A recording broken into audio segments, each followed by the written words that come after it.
সিরিয়ায় দীর্ঘ সময়ের স্বৈরশাসক বাশার আল আসাদ সরকারের পতনের পর নতুন সরকার গঠন করা হয়, কিন্তু তারপরেও নতুন করে প্রাণঘাতী জাতিগত সহিংসতায় উত্তাল হয়ে উঠেছে দেশটি। সম্প্রতি সিরিয়ার দক্ষিণাঞ্চলীয় সৌদি প্রদেশে দ্রুজ এবং সুন্নি বেদুইনদের মধ্যে ভয়াবহ সংঘর্ষে এখন পর্যন্ত অন্তত প্রায় ৩০০ জন নিহত হয়েছে। মূলত সহিংসতার শুরুটা হয় ১৩ জুলাই ২০২৫। এক দ্রুজ বণিককে অপহরণ করা হয়। এরপর থেকে দ্রুজ মিলিশিয়া আর সুন্নি বেদুইন সংঘর্ষে জড়িয়ে পড়ে।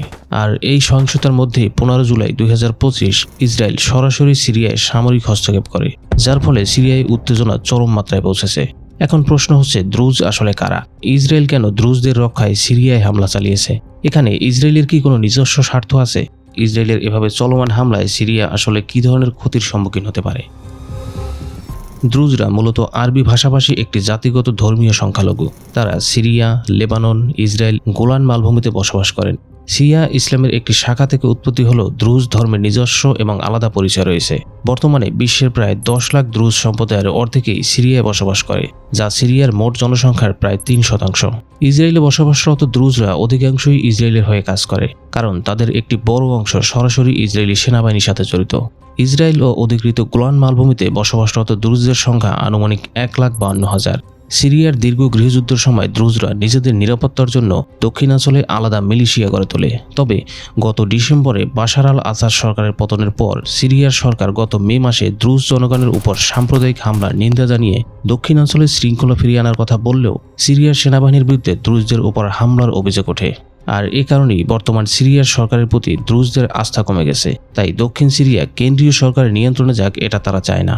একই সাথে সিরীয় সেনাবাহিনীতে যুক্ত না হয়ে লোকাল মিলিশিয়াদের উপরেই ভরসা রাখছে। আর এই সুযোগে ইসরায়েল তার উত্তর সীমান্তের কাছাকাছি দ্রুজদের সঙ্গে সম্পর্ক করার চেষ্টা করছে। তারা সিরিয়ার দ্রুজ সংখ্যালঘুদের রক্ষাকারী হিসেবে নিজেদেরকে তুলে ধরছে।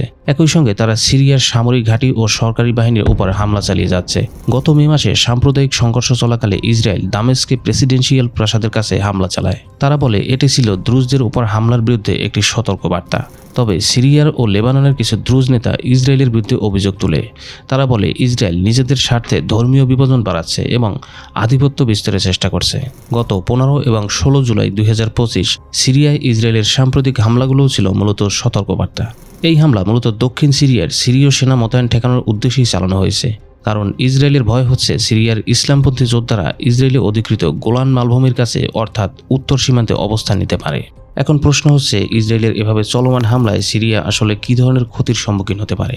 এই সহিংসতা সিরিয়ার যুদ্ধ পরবর্তী নিরাপত্তা ও রাজনৈতিক পরিস্থিতির নড়বড়ে অবস্থাকে আবারও সামনে নিয়ে এসেছে। তবে নতুন করে ছড়িয়ে পড়া সহিংসতায় দেশজুড়ে সাম্প্রদায়িক সংঘর্ষের আশঙ্কা তো থেকেই যায়। প্রেসিডেন্ট আল সারা পুরো সিরিয়ার কন্ট্রোল নেয়া এবং আলাদা আলাদা গোষ্ঠীগুলোকে একত্র করার চেষ্টা করছেন। তবে তার ইসলামপন্থী সরকার বহু বছরের গৃহযুদ্ধে জর্জরিত সাম্প্রদায়িক বিভেদ দূর করতে পারবে কিনা সেটা এখনও স্পষ্ট নয়। তবে আমাদের প্রেডিকশন হচ্ছে সাম্প্রদায়িক সংঘর্ষ আর ইসরায়েলি হামলা দুইটাই সিরিয়ার পুনর্গঠনে বড় বাধা হিসেবে কাজ করবে।